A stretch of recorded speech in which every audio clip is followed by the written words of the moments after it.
Hello everyone, welcome to another lecture for drug delivery engineering and principles. We have been talking about various kinds of strategies to improve drug delivery. For the past few classes we went into the engineering module where we are talking about scaffolds which will stay in the body for quite a bit of time. While we were doing that there were some issues and challenges that had come up, which is one of the major challenge was the implant associated infection.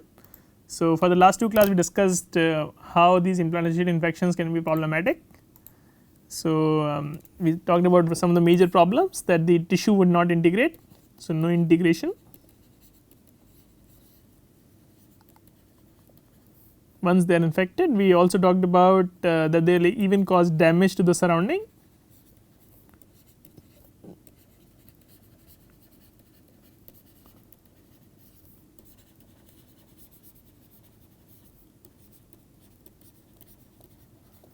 And then we talked about that there is really not much you can do because those implants are sort of resistant to the immune system.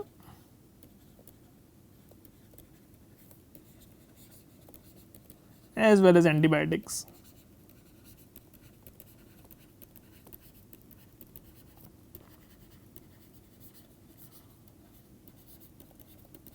And really the only option that comes after that is to device removal. So, whatever you have put in you have to remove it, make sure that the area is no longer containing any bacteria, and then you put another device or you take cognizance of what needs to be done with the patient. So, some of these strategies we also discussed to prevent this from happening. Of course, this is a road we do not really want to go down to. So, if we can do it in such a way that it does not happen, that will be great. So, in that we discuss some of the alternatives that we have. So, let us say for a particular application we have multiple alternatives in terms of polymers and the type of material we are using. So, we can then go ahead and maybe use the ones that have been shown to be less prone to infection than the ones that have been shown to be more prone to infection. Of course, you have to make sure that the device itself is actually useful, because you do not want to really put if you want to grow a liver, you do not want to put a stainless steel implant there just because it may be less effective than let us say a polymeric implant, just because the stainless steel is not going to do anything in terms of repairing the tissue. So, some of these things again you have to take into account, and some other strategy we discussed is to make surfaces hydrophilic. So, you can treat surface with plasma or some other options you can explore to essentially make them hydrophilic, and what we typically find is bacterial adherence on the hydrophilic surface is low. And the another strategy we discussed was to release some antibacterials on the surface. So, this could be antibiotics or some other small molecules, and if your implant is already releasing these antibiotics out in the surrounding media, then this bacteria is not able to come and attach to the surface, because this will kill the bacteria or the bacteria will just go away. So, these are some of the things we discussed in the last class. We are going to now move on to a different module in this course, and that is essentially what route you want to take for different applications. So, we are talking about route specific delivery. And again the key point here, like in all sort of modules we have discussed so far, is that the route you choose depends on the application you are looking at. So, what is the appropriate route and what is the delivery system that you are using is majorly driven by what is the application you are using it for, and we will go in quite a lot of detail about this in next few classes. So, some of the most common routes that are used for administration are intravenous route. So, that is essentially nothing but directly injecting into the blood system, injection in either veins or arteries, and I am sure you all must have at least are very familiar with this particular system. Most of the time when we are growing up we need to get vaccines. Some of these vaccines are also given in all through these routes, especially intravenous route. And then next is the IP injection, intraperitoneal, again very widely used in literature, and what it is essentially injecting it below your stomach cavity. So, it is sort of an intra between different tissue space where you just inject whatever you want to give. Then is intramuscular, which as the name suggests is nothing but directly giving it in the muscles.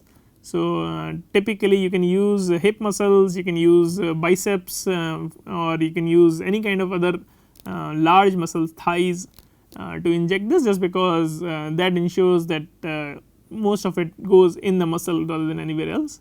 Subcutaneous is nothing but just under the skin, it is also abbreviated as SC, and that essentially just means that you maybe lift up your skin and you just inject it below that, and so that gets absorbed through that. And then you have intradermal, which is nothing but is in the skin. So, instead of penetrating all the way through the skin, you just penetrate somewhere in the skin, so that when you inject it, it actually is whatever is given is gets entrapped in that small skin layer, through that which it can diffuse out of. So, and then there are other routes as well, they are transdermal. So, it is just something that you can just deliver through the skin, and so any kind of injection is essentially transdermal, but in this case we are talking about just right under the skin, very similar to subcutaneous route. And then you have any mucosal route, which means that that route has some kind of mucus that is experienced when you are injecting it. So, this could be oral. So, our oral cavity, our oral route is completely filled of mucus everywhere. So, there is mucus in our mouth, there is mucus in our stomach and intestine, could be intranasal. So, you can deliver things, especially if you are looking to deliver things to brain, intranasal is used quite a lot. You have pulmonary, again our lung is full of mucus and this is nothing but delivery to the lung. So, this could be either through inhalation or nebulization.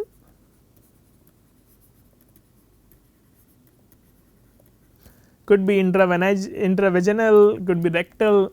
So, all of these routes have some sort of mucus layer that is experienced while injection or while administration. And so, again we will discuss all of these routes in quite a or most of these routes in quite a lot of detail as we go along in this class and the next. So, these are essentially giving you a laundry list of different administration option. I mean there could be others as well. People inject, I mean you have taken eye drops and that is nothing but essentially you are giving intra optically. So, there could be other routes as well, but these are some of the major routes that are being used. So, what are the factors that influence the selection of the delivery route?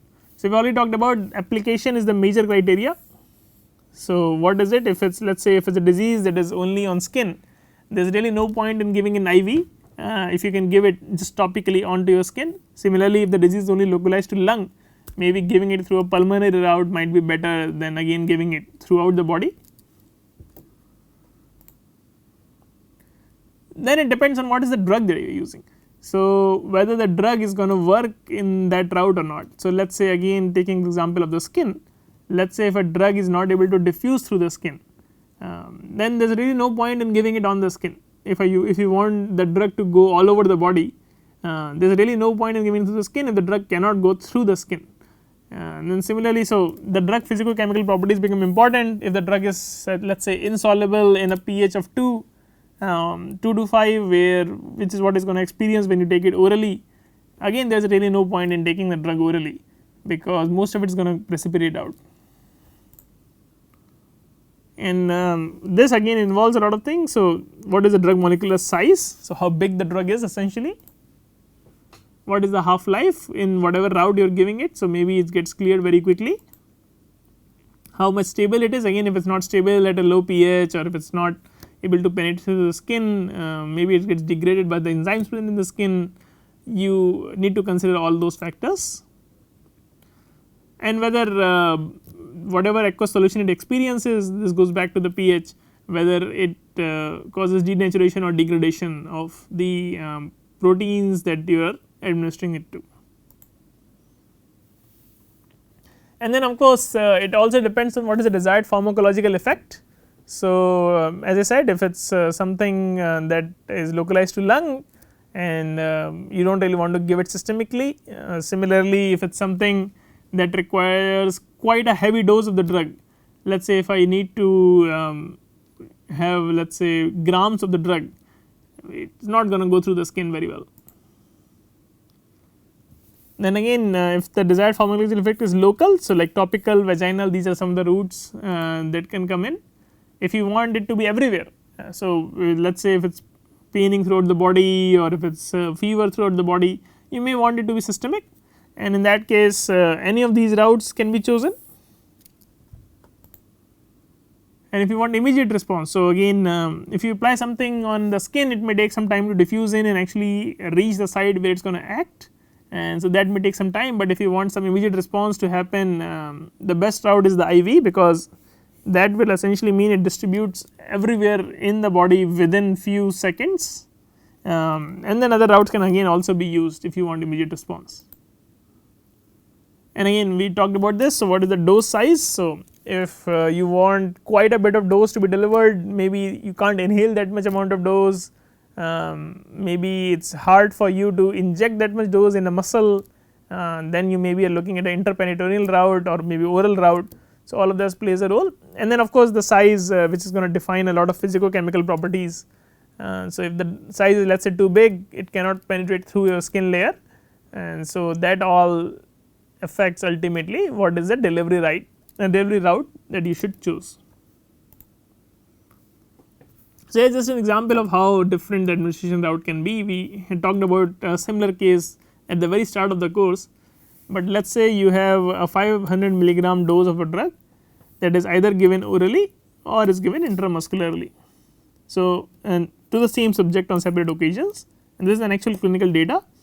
And so what you typically see is that the plasma concentration of the drug is being reported here with time, and what you are seeing here is when you are giving intramuscularly, you get a very high plasma concentration, and the peak is also a little earlier than when you are giving it orally. So this is the peak for oral, this is the peak for intramuscular. So first of all you see that there is a big difference in the peak value that you can get, and then secondly you can see that there is a time difference also. So intramuscularly is able to have a lot more concentration of the drug at an earlier time point than let us say a oral. So even though the same amount of drug is given in, you see differences. So that is why it becomes very important to choose a good route before you start your procedure. And again these biological barriers will affect the drug absorption. I mean obviously we have discussed this previously that the oral route has lots of challenges. The drug get destroyed in the gut, there is absorption, then there is a first pass metabolism. All of these things will lead to lower amount of drug being present when you give the same drug orally compared to intramuscularly. And then methods of delivery are important. So whether it is going to be implanted or it is going to be some other route. So if it is implanted, you are looking at a big implant, by big I mean something that can be used for a surgery or something like that. So you are looking at some macro device, or this could be injection. So you know you do not really require a surgery, but you would still require some sort of procedure to be done. This could be small particles, so again micro and nano. It could be free drug actually, which is what is currently done very widely in the literature, or this could be in situ gelling polymers. Let us say in situ gelling hydrogels, which once they go in they will form a depot at that site. So or this could be again implantation, which will essentially involve surgery. So all of these factors need to be taken into account when you are trying to develop or trying to administer a particular cure to a patient. So let us talk about oral administration, one of the most widely used method. So what are some of the advantages? One of the advantages, it is very patient compliant. So again we have all taken things orally, we have all taken drugs orally. So all you have to do is just take a tablet, drink some water, and you are done for that particular time. So it is a very high patient compliant, very non-invasive method. The manufacturing facilities are well established. I mean this has been done for now several decades, and there is quite a lot of literature and quite a lot of industry based setups that can help you produce these tablets in very mass number. So, that is always good because then you can take your cure to a lot more population. What are some of the disadvantages? First of all, an unconscious patient cannot take it. So, if the patient is not awake, it will not be able to swallow or eat it. It has fairly low solubility, it has to go through very different ranges of pH and all, low permeability. So, even if you are able to get to your gut, not everything is going to get absorbed, some of it is just going to get excreted out. A fairly harsh environment, so there is lots and lots of enzymes that are present, that is going to cause it to degrade. There is low pH as well. So, all of these are an issue. Then you are talking about first pass metabolism, which is basically liver. Even before it gets circulated into the blood system, most of your drug may get metabolized by the liver during the first pass metabolism through the hepatic portal vein. Then you do not know how it interacts with the food. So, maybe if you have just eaten the food, the pH is different, the environment is different, there are less enzymes, whereas if you have not eaten the food for past 2-3 hours, then you really have no food in your stomach and your intestine. At that point, the interactions on the food will be fairly variable, and that is a problem because then you do not know how much of the dose you have given, whether the dose you have given is lower than what it should be, whether it is exactly what it should be, or whether it is much higher and you might reach toxic levels with that particular dose. And then of course, there is irregular absorption, so it is fairly variable, that is a major problem here. So, again here are some of the traditional oral delivery systems. So, I am sure you have seen all of these. So, you have tablets, one of the most widely used, you have capsules, you have gelatin capsules as well, which are slightly different in characteristics, and then you have suspensions like cough syrup and things like that, that you have directly ingested. And so, typically to form a tablet, some of the traditional formulations is extremely cheap and rapid to manufacture and package this. It is in dry formulations, it is typically very stable. So, that is one of the advantage of a tablet, that you do not have to worry about it, it is all dry. Typically you will find that the biomolecules, when they are in water, they are more prone to degradation and losing their activity than when they are in a dry format. The patients recognize it, accept it, so the patient compliance is fairly high, and it is all in, and there is all kinds of processes that are present in there, and then there is a taste masking process as well. So, if let us say your tablet is extremely sour or something that is not a good tasting tablet, then you can mix some good tasting molecules in there, so that your taste can be masked, and actually patients are okay in taking that tablet through oral route as well. And so, it involves obviously two major components, one is the drug itself, so whatever drug you are giving, and then the next is the excipients. So, this excipients could be of several types, this could be dilutants to sort of make it bulk. Let us say if you only require a microgram of drug, then they can't make a tablet out of a microgram of drug, because that microgram of drug will not be even visible if they make a tablet out of it. So, what you do is you then make a tablet which contains this microgram of drug, and everything else is sort of a filler. So, it could be a dilutant, it could be a binder, it could be a glidants, anything in that sort, or maybe you want to give some more functionality to it. So, you are adding some antioxidants to it as well. So, the patients are more likely to take them as well. So, here are some of the examples. So, you have diluent, which is essentially is a bulking agent for low doses, as we just talked about it, and here are some of the major compounds that are being used as diluents. So, it could be salt, it could be sucrose, it also improves the taste, lactose, cellulose, all of this is actually used as diluent quite often. And then you have binders, and what do we mean by binders? So, essentially if you just put salt, the salt is not going to form a tablet. So, you have to put some things in there that holds the whole tablet together. So, that improves the cohesiveness of this powder. And again there are several examples of this, you have starch, PEG and several other molecules that can be used for this. Then you have lubricants. So, lubricants are not really required once the tablet is formed, but before the tablet is formed you need these lubricants and these glidants which will help in the flow of the powder, and this is required because when the tablet is being formed, the tablet is essentially first in powder form, and then this powder is flowed into a sort of a mold. So, maybe if let us say this is my reservoir of the powder, it is then flown through some nozzle into a mold which is going to take the form of a tablet.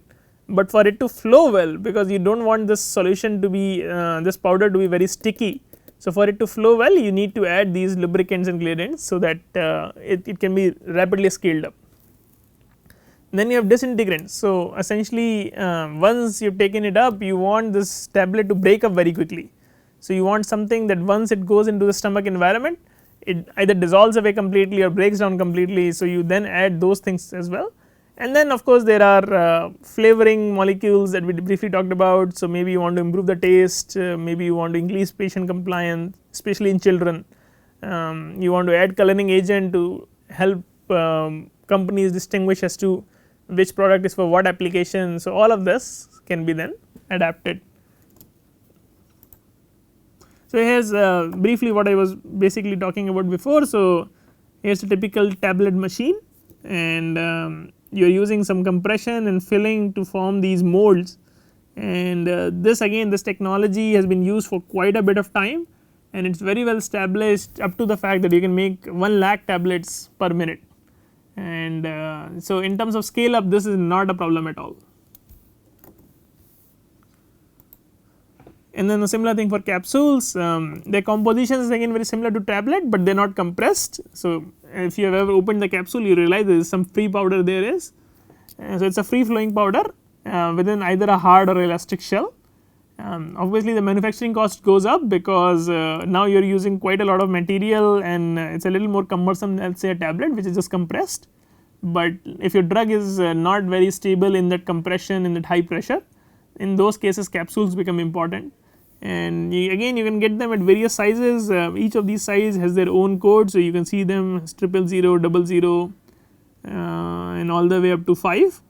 And again, this just defines as to what is the relative size, and then there is also hard gelatin, soft gelatin that you can use as elastic shell for these capsules, which will then once it comes in contact with water, they will essentially degrade or dissolve away.